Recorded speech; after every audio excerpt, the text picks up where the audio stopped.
Welcome to Rajneet medical education. मैंने अपनी previous video में पार्ट 1 ऑफ एंजाइना पेक्टोरिस को एक्सप्लेन किया था, जिसमें मैंने बताया था कि एंजाइना पेक्टोरिस क्या होता है, उसके टाइप्स, कोजेज एंड पैथोफिजियोलॉजी। इस वीडियो में हम पार्ट 2 को एक्सप्लेन करेंगे। पार्ट 2 में मैं बताऊंगी कि सबसे पहले एंजाइना पेक्टोरिस के साइन एंड सिम्टम्स या फिर क्लिनिकल मैनिफेस्टेशंस क्या है। Let's start the video. सबसे फर्स्ट है sign and symptoms of angina. Angina pectoris किसी पर्सन को है, क्या क्या साइन एंड सिम्टम्स विजिबल होंगे या फिर क्या क्या क्लिनिकल मैनिफेस्टेशन आएंगी। एंजाइना के सिम्टम्स कब विजिबल होते हैं? एंजाइना में क्या होता है कि जो मायोकार्डियम है, हार्ट के जो मसल है, उसको प्रॉपर ब्लड नहीं जा पाएगा। क्यों? बिकॉज जो कॉर्नरी आर्टरीज हैं उनमें ऑब्स्ट्रक्शन है, ब्लॉकेज है या फिर नैरोइंग है, वेसोस्पाज्म है, जिसकी वजह से प्रॉपर ब्लड मायोकार्डियम में नहीं जा पा रहा, जिसको बोलते हैं मायोकार्डियल इस्कीमिया। जब मायोकार्डियल इस्कीमिया होता है, मायोकार्डियम को प्रॉपर ब्लड नहीं जा पाता, इट मींस प्रॉपर ऑक्सीजन नहीं जा पाती, तो जो मायोकार्डियम में पेन रिसेप्टर्स हैं वो एक्टिवेट हो जाते हैं, जिसकी वजह से पेन होती है। सबसे जो क्लासिक सिम्टम्स है एंजाइना का वो क्या है? Chest pain, severe chest pain. ये चेस्ट पेन बहुत सीवियर होती है, हैवीनेस फील होता है, प्रेशर फील होता है, या फिर कई पर्सन्स को चेस्ट पेन की जगह चेस्ट डिस्कम्फर्ट होता है। ये चेस्ट डिस्कम्फर्ट या फिर चेस्ट पेन किस तरह का फील होता है? This is squeezing, pressure, heaviness, tightness, burning. ये कैसा फील होता है? स्क्वीजिंग, लाइक स्क्वीज हो रही है चेस्ट। प्रेशर फील होता है बहुत ज्यादा चेस्ट में। हैवीनेस, जैसे बहुत ज्यादा हैवी वेट रखा हो चेस्ट पर। टाइटनेस फील होती है, बर्निंग फील होती है, aching across the chest, specially behind the breast bone, breast bone के बिहाइंड में या फिर सेंटर ऑफ द चेस्ट में बहुत ज्यादा सीवियर पेन होती है, usually behind the breast bone.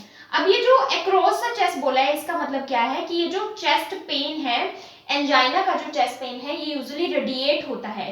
Radiate कैसे हो सकता है? Pain can spread to, pain जो है हमारा कहाँ कहाँ स्प्रेड हो सकता है? चेस्ट से जॉ में स्प्रेड हो सकता है, थ्रोट में, आर्म्स में, शोल्डर्स में, नेक में स्प्रेड हो सकता है, अपर एब्डोमेन में स्प्रेड हो सकता है, इवन टीथ और बैक, हमारे टीथ में भी स्प्रेड हो सकता है और बैक में भी। ये रेडिएटिंग पेन होता है। देन जो एंजाइना पेक्टोरिस का जो अटैक है, जो चेस्ट पेन है, वो यूजली जो स्टेबल एंजाइना होता है, स्टेबल एंजाइना में 1 to 15 मिनट्स रहता है, 1 मिनट से कम नहीं रहेगा, 1 to 15 मिनट्स। और अनस्टेबल एंजाइना में इवन ये 30 मिनट्स तक भी पेन का अटैक जा सकता है। नाउ अदर सिम्टम्स क्या क्या होते हैं चेस्ट पेन के अलावा? दिस आर डिजीनेस और फटीग, चक्कर आएंगे, फटीग फील होगा, थकावट, वीकनेस फील होगी, indigestion, nausea, vomiting, indigestion feel होगा, बर्निंग सेंसेशन होगी, नोजिया होगा, वॉमिटिंग होगी, क्रैम्पिंग, शॉर्टनेस ऑफ ब्रेथ और चोकिंग। शॉर्टनेस ऑफ ब्रेथ होगी प्लस चोकिंग सेंसेशन आएगी, लाइक कुछ फंस गया है गले में, चौक हो गया है। देन स्वेटिंग, पेलर और क्लैमिनेस, जो स्किन है हमारी, स्वेट आएगा, बहुत ज्यादा पेल हो जाएगी, क्लैमिनेस हो जाएगी, ठंडी हो जाएगी स्किन, प्लस स्वेटी होगी। Then heavy sensation in upper chest, जो हमारी अपर चेस्ट है उसमें बहुत ज्यादा हैवी सेंसेशन होगी, हैवीनेस फील होगी। ये हमारे अटैक के सिम्टम्स है, प्लस कुछ अदर सिम्टम्स है। Now complication of heart, complication of angina. Angina किसकी इंडिकेशन है? एंजाइना का मतलब है कि कॉर्नरी ब्लड फ्लो प्रॉपर नहीं है, कॉर्नरी आर्टरी से प्रॉपर ब्लड फ्लो हार्ट को नहीं पहुंच रहा, because of some obstruction, blockage या फिर नैरोइंग वेसोस्पाज्म की वजह से। कॉम्प्लिकेशन इसकी क्या हो सकती है? Angina can lead to heart attack, क्योंकि एंजाइना क्या है? एक डिसीज नहीं है, ये एक सिम्टम है जो क्या इंडिकेट कर रहा है कि ब्लड नहीं जा रहा हार्ट में, ऑक्सीजन नहीं पहुंच पा रही ब्लड हार्ट को, जिसकी वजह से अगर क्रॉनिक टाइम से ये कंडीशन हो रही है और हार्ट का बहुत ज्यादा जो मायोकार्डियम है वो डैमेज हो चुका है, it can lead to heart attack. Heart fail हो सकता है, हार्ट अटैक हो सकता है, जिससे जो प्रॉपर फंक्शनिंग है हार्ट की वो अफेक्ट होगी। कॉम्प्लिकेशन जो सीवियर है वो क्या है? Heart attack. Next is diagnostic evaluations of angina pectoris. Angina को कैसे डायग्नोज करेंगे? फर्स्ट ऑफ ऑल, चाहे कोई भी डिसीज कंडीशन हो, सबसे पहले डॉक्टर मेडिकल हिस्ट्री और फिजिकल एग्जामिनेशन परफॉर्म करता है।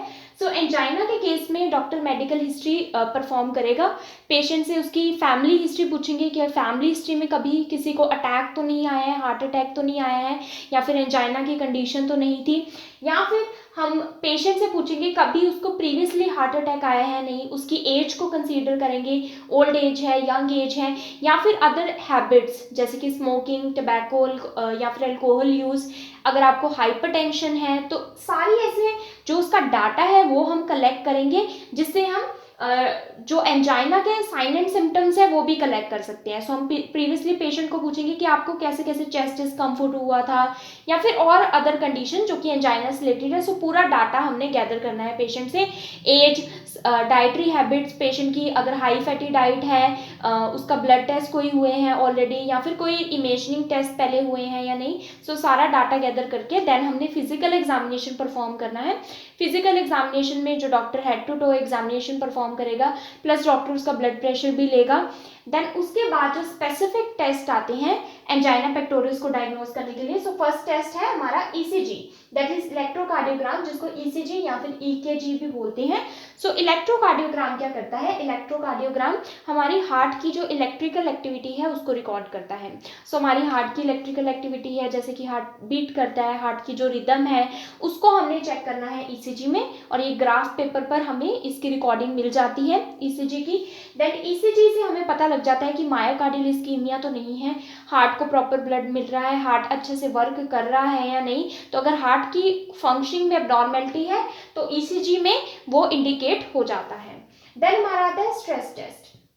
सो स्ट्रेस टेस्ट में क्या होता है, इसको एक्सरसाइज ट्रेडमिल टेस्ट भी बोलते हैं। सो स्ट्रेस टेस्ट में हम पर्सन को क्योंकि हमने देखा है कि एंजाइना पेक्टोरिस में क्या होता है, स्पेशली स्टेबल एंजाइना में, जिसमें पर्सन अगर फिजिकल एक्सर्शन करे, ज़्यादा एक्सरसाइज परफॉर्म करे, या फिर अपने वर्क जो हार्ट है उस पर वर्कलोड इंक्रीज कर दे, जैसे कि ज़्यादा एक्सरसाइज करना या फिर इमोशनल स्ट्रेस में, तो एंजाइना का अटैक आ सकता है।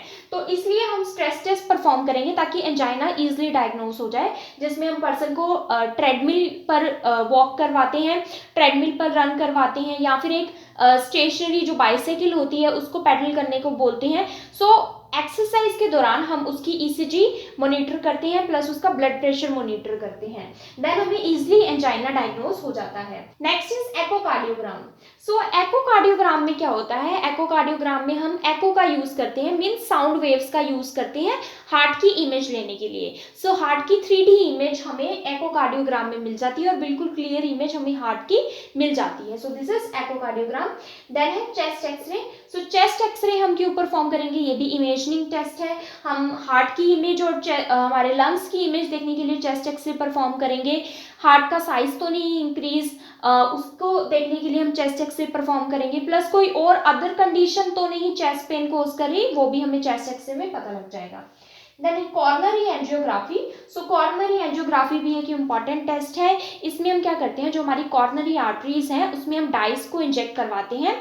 सो कॉर्नरी एंजियोग्राफी में हम अपनी आर्टरीज में डाइस को इंजेक्ट करवाते हैं, और ये डाइस क्या करती है, देन जहां पर भी अगर ब्लॉक आर्टरी है या फिर नैरो आर्टरी है या फिर कहीं भी ब्लॉकेज है, ऑब्स्ट्रक्शन है, तो वहां पर डाई जाकर एक्यूमुलेट हो जाती है, एंड वो डाई देन हम एक्सरे की मदद से, एक्सरे की हेल्प से वो विजुअलाइज कर लेते हैं कि डाई कहाँ पर जाकर एक्यूमुलेट हुई है। देन हमें वहाँ प्रॉपर प्लेस पता लग जाता है कि यहाँ पर जो आर्टरीज है, कॉर्नरी आर्टरीज है, वो ब्लॉक्ड है या फिर नैरो है। देन हमारा आता है एमआरआई और सीटी स्कैन। एमआरआई और सीटी स्कैन भी इमेजिंग टेस्ट है। MRI is magnetic resonance imaging, CT scan is computerised tomography.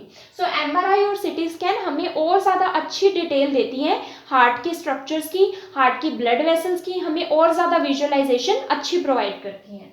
Then आता है positron emission tomography, PAT scanning. PAT scanning में हम क्या करते हैं, इसमें हम एक रेडियो एक्टिव सब्सटेंस होता है, सो वो रेडियो एक्टिव सब्सटेंस हम आर्टरीज में इंजेक्ट करवाते हैं। सो देन ये रेडियो एक्टिव सब्सटेंस क्या होता है, ब्लड में डिसॉल्व हो जाता है। ब्लड में डिसॉल्व होने के बाद हम इसकी इमेजिंग करते हैं, तो हम देखते हैं कि ये ब्लड कैसे फ्लो कर रहा है।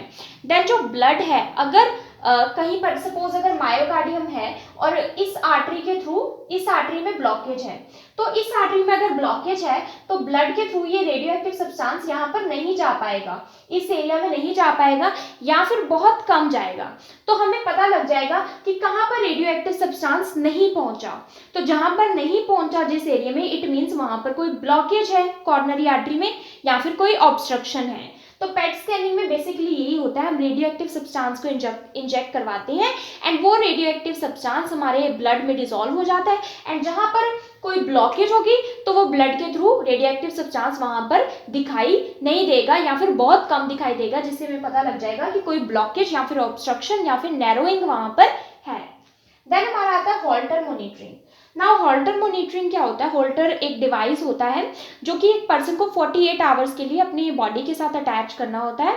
सो ये हॉल्टर मॉनिटरिंग क्या करता है, अगर हमें ईसीजी से अच्छे से डिटेल नहीं पता लगती तो हॉल्टर मॉनिटरिंग 48 आवर्स के लिए हमारे हार्ट की रिदम वहाँ पर मॉनिटर होती रहती है, हार्ट की रिदम पता लगती रहती है, रेट पता लगता रहता है हार्ट का, और इससे हॉल्टर मॉनिटरिंग से हमें ज़्यादा डिटेल में जो हार्ट की इलेक्ट्रिकल एक्टिविटी है उसका आइडिया हो जाता है।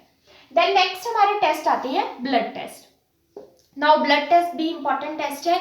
इसमें फर्स्ट हम ब्लड टेस्ट में देखेंगे फैट्स और कोलेस्ट्रॉल का लेवल, क्योंकि अगर कोलेस्ट्रॉल स्पेशली अगर लो डेंसिटी लिपोप्रोटीन जो कि बैड कोलेस्ट्रॉल है वो अगर हाई होगा हमारे हार्ट में तो ज़्यादा चांसेस है एथेरोस्क्लेरोसिस होने के, जिसकी वजह से हमारी आर्टरीज ब्लॉक हो रही हैं या फिर नैरो हो रही हैं। सो ये लेवल हम चेक करेंगे। देन क्या होता है कि अगर हमारे हार्ट में कोई भी कहीं भी डिस्ट्रक्शन हो रही है, कहीं भी इनफ ऑक्सीजन नहीं पहुंच पा रही मायोकार्डियम में, सो मायोकार्डियम की सेल डैमेज होने लग जाती है और वो डैमेज सेल एंजाइम सिक्रीट करते हैं। नाउ अगर मायोकार्डियम में इनफ ऑक्सीजन नहीं पहुंच पा रही और सेल डैमेज हो रहे हैं तो क्या होगा, कुछ एंजाइम सिक्रीट होंगे, वो क्या है, कार्डियक एंजाइम्स। अब ये कार्डियक एंजाइम्स अगर सिक्रीट हो रहे हैं, इनका अमाउंट इंक्रीज हो रहा है ब्लड में, इट मींस कि मायोकार्डियम को इनफ ऑक्सीजन नहीं पहुंच पा रही या फिर हार्ट में कहीं भी कोई डैमेज हो रहा है। तो ये एंजाइम्स क्या है, troponin, CKMB is creatine kinase, और MB मींस हमारे हार्ट की जो मायोकार्डियल मसल है वहां पर जो क्रेटिन काइनेस अगर रिलीज होंगे so that is CKMB। So CKMB का लेवल भी अगर राइज होगा ब्लड में इट मींस हमारी मायोकार्डियम डैमेज हो रही है। देन है myoglobin, C reactive protein and homocysteine. So ये सब कार्डियक एंजाइम्स है। सो अगर हमारा हार्ट कहीं से डैमेज हो रहा है तो ये एंजाइम्स का लेवल हमारे ब्लड में इंक्रीज हो जाता है, जिससे हमें पता लग जाता है कि हार्ट में कोई एबनॉर्मेलिटी या फिर कहीं डैमेज हो रहा है। सो पेट स्कैन को हम थोड़ा और डिटेल में डिस्कस करेंगे, that is positron emission tomography. So PET scan एक स्पेशल स्कैनिंग होती है। ये MRI, CT स्कैन या फिर एक्सरे से और ज़्यादा क्लियर इमेजेस हमको दिखाई देती है।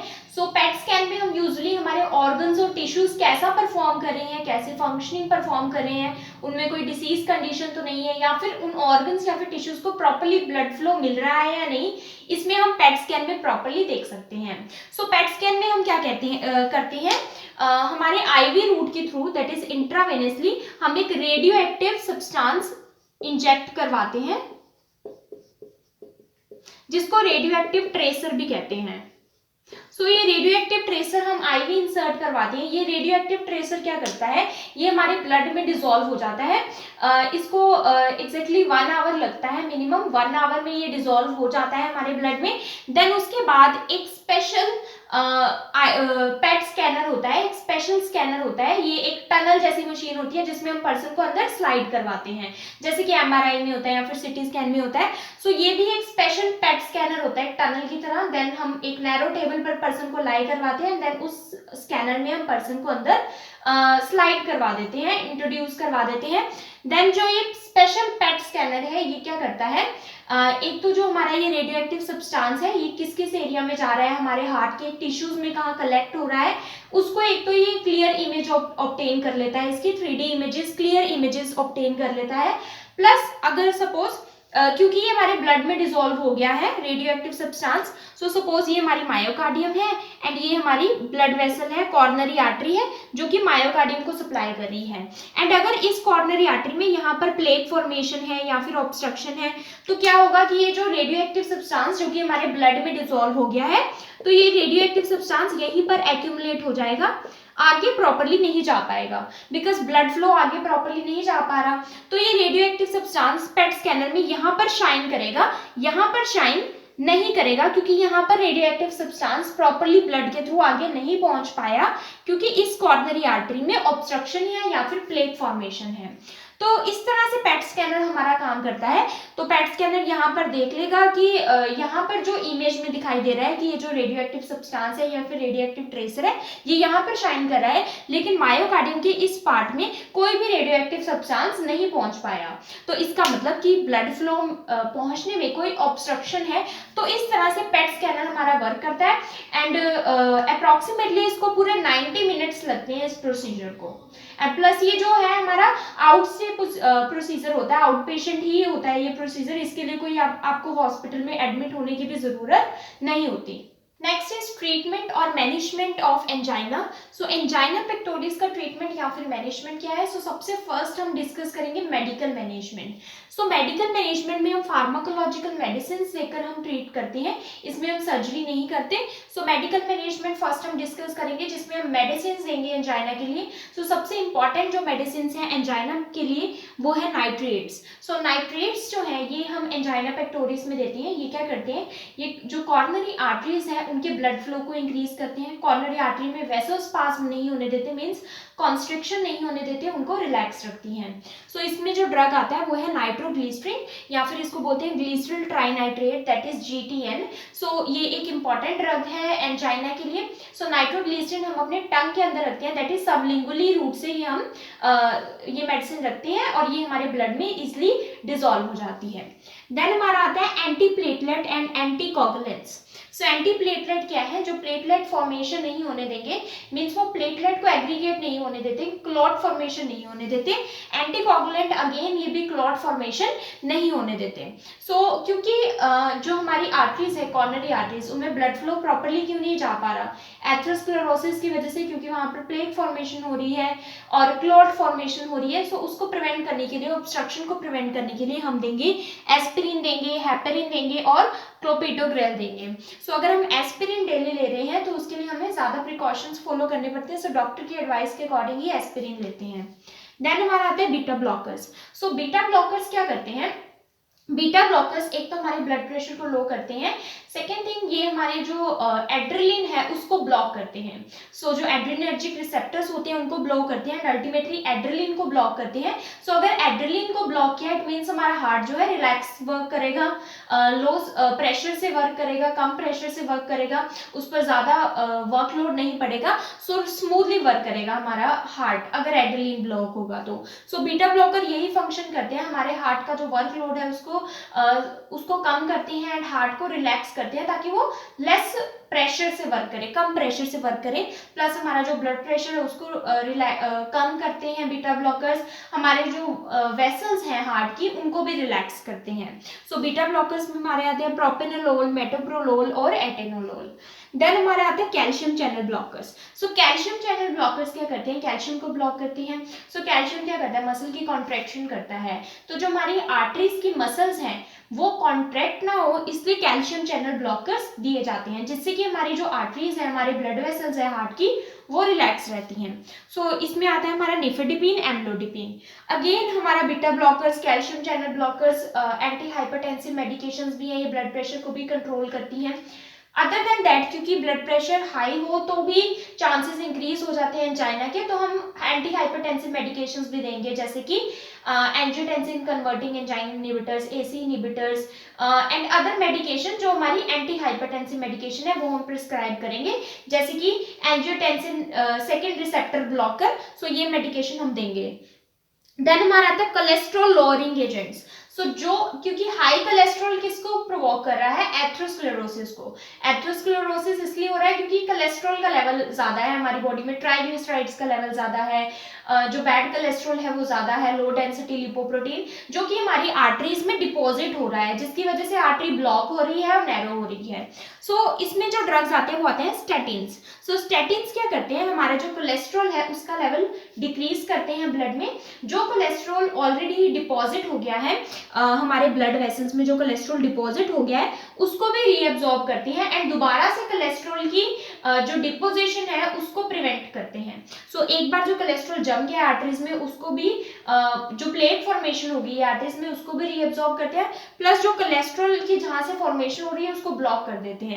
सो कोलेस्ट्रॉल लॉरिंग एजेंट्स में हमारे आएंगे statins. So next is surgical management of angina pectoris. So कई एंजाइना पेक्टोरिस होते हैं जैसे कि अनस्टेबल एंजाइना या फिर स्टेबल एंजाइना में जो ज्यादा सीवियर है, जो मेडिकेशन से रिस्पॉन्ड नहीं कर रहे हैं। सो जिन कंडीशन में मेडिकेशन रिस्पॉन्स नहीं कर रही, देन हमें सर्जिकल ऑप्शंस ऑप्ट करने पड़ते हैं। सो ये फॉलोइंग सर्जरीज हैं जो कि मोस्ट कॉमनली एंजाइना में की जाती है। फर्स्ट सर्जरी जो कि बहुत इंपॉर्टेंट और कॉमन सर्जरी है, that is coronary artery bypass surgery, CABG। So coronary artery bypass surgery, name से ही क्लियर है, इसमें हम बाईपास करते हैं। कैसे करते हैं? सो ये हमारा हार्ट है और ये हमारी कॉर्नरी आर्टरीज हैं। So these are coronary arteries. So ये कॉर्नरी आर्टरीज डायरेक्टली ब्रांचेस हैं आयोटा की।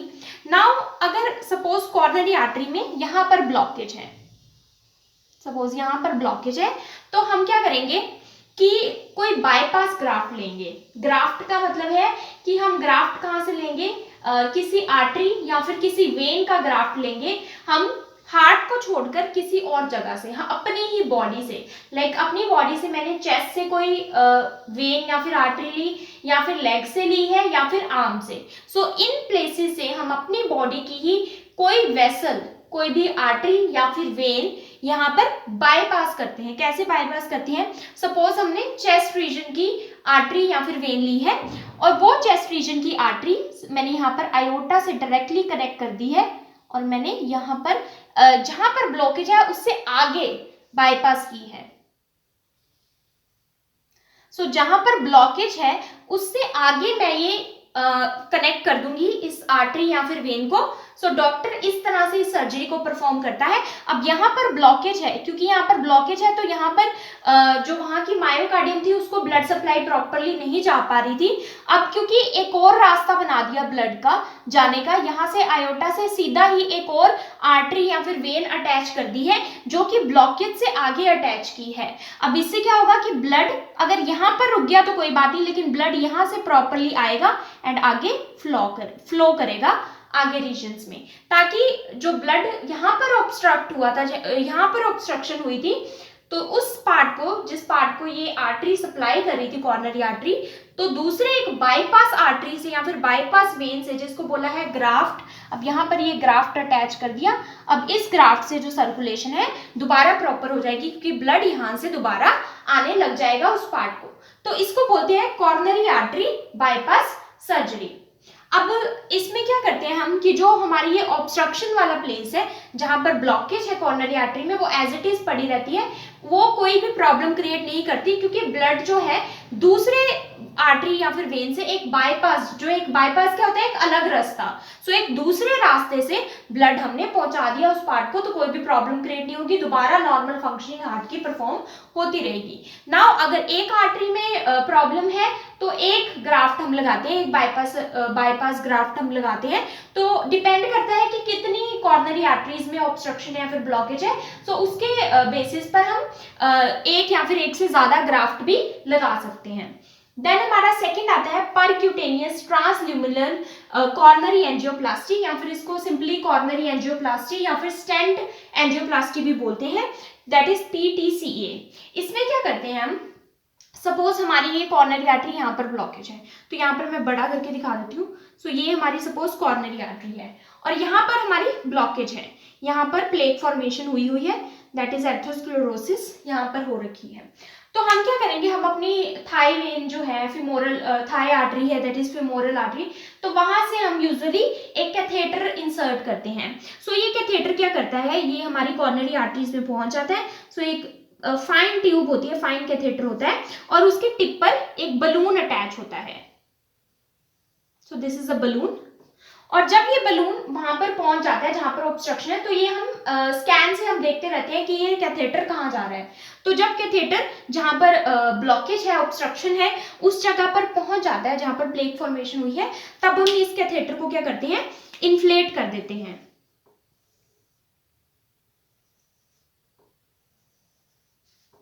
सो इस कैथेटर को जब हम इन्फ्लेट कर देते हैं, सो ये बलून क्या हो जाता है, इन्फ्लेट हो जाता है, मीन्स ये बलून क्या हो जाता है, फूल जाता है। जब ये बलून फूल जाएगा, इन्फ्लेट हो जाएगा, तो ये क्या करेगा, इस प्लेक को दबा देगा। सो जब ये इस प्लेक को प्रेस करेगा तो आर्टरी क्या होगी, ऑटोमेटिकली खुल जाएगी। मतलब जैसे ये पहले प्लेक ने इसको आर्टरी को नैरो कर रखा था, तो प्लेक जब प्रेस हो गया बलून की वजह से, क्योंकि प्लेक अब नीचे प्रेस हो गया है और ऊपर से ऊपर प्रेस हो गया है बलून की वजह से, जब बलून इन्फ्लेट हुआ तो अब ये प्लेक डिप्रेस हो गया, प्रेस हो गया है, जिसकी वजह से जो आर्टरी है वो ओपन हो चुकी है, क्योंकि प्लेक ने पहले उसको बंद किया हुआ था। अब हम क्या करते हैं, एक तो ये हो गया बलून एंजियोप्लास्टी। अब इसमें हम एक और चीज करते हैं कि इसी बलून के साथ हम एक स्टेंट अटैच करते हैं। सो ये स्टेंट क्या होता है, स्टेंट एक मैश लाइक होता है, मैं इस तरह से यहाँ पर दिखा रही हूँ। तो यहाँ पर बलून के साथ हम एक स्टेंट अटैच करते हैं। ये स्टेंट भी एक मैश लाइक होता है, जैसे एक जाली होती है।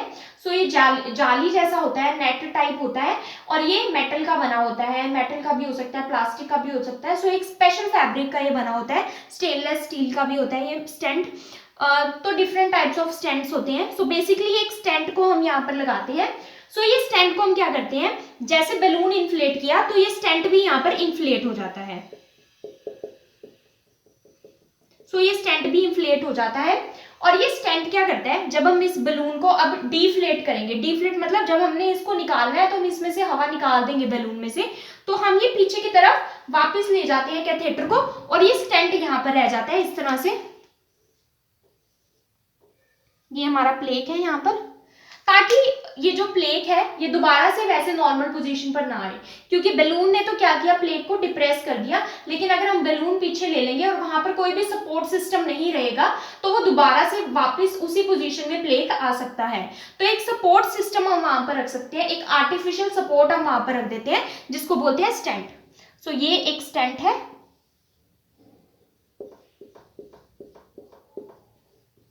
सो ये इस तरह से नेट लाइक होता है। अब ये स्टेंट क्या करेगा, दोबारा प्लेक को वापस उस पोजीशन पर, ताकि प्लेक दोबारा एक्यूमुलेट ना हो जाए उस पोजीशन पर, तो वहां पर उससे प्रिवेंट करेगा, ताकि प्लेक दोबारा वहां पर जम ना जाए।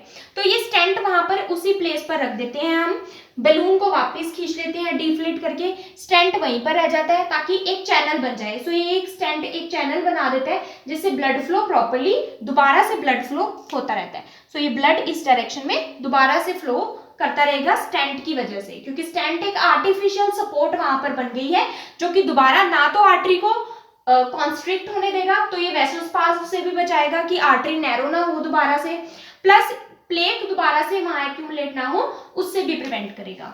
नाउ नेक्स्ट हमारा आता है एथरेक्टमी। नाउ एथरेक्टमी क्या होता है, सिमिलरली जैसे ये कॉर्नरी आर्टरी है, यहाँ पर प्लेक है। सो सिमिलरली हम एक कैथेटर को इंसर्ट करते हैं उसी तरह से जैसे हम एंजियोप्लास्टी में करते हैं। सो ये कैथेटर के आगे एक स्मॉल ड्रिल या फिर एक ऐसा इंस्ट्रूमेंट लगा होता है जो कि शेव कर दे इस प्लेक को। सो ये स्मॉल ड्रिल लगी होती है इस कैथेटर के ऊपर, टिप पर वेरी स्मॉल ड्रिल होती है ये ड्रिल क्या करेगी, इस प्लेक को शेव कर देगी, इस प्लेक को यहां से काट देगी। सो इसको बोलते हैं एथरेक्टमी। एक शेविंग लाइक इंस्ट्रूमेंट, एक पॉइंटेड इंस्ट्रूमेंट होता है आगे, या फिर ये ड्रिल होती है। सो ये ड्रिल क्या करती है, इस प्लेक को काट देती है, मीन्स इस प्लेक को शेव कर देती है ताकि ये प्लेक इस आर्टरी से हट जाए, तो इसको बोलते हैं एथरेक्टमी। If you understood this video, please like, subscribe and share my channel. Also do support women empowerment. Thank you for watching.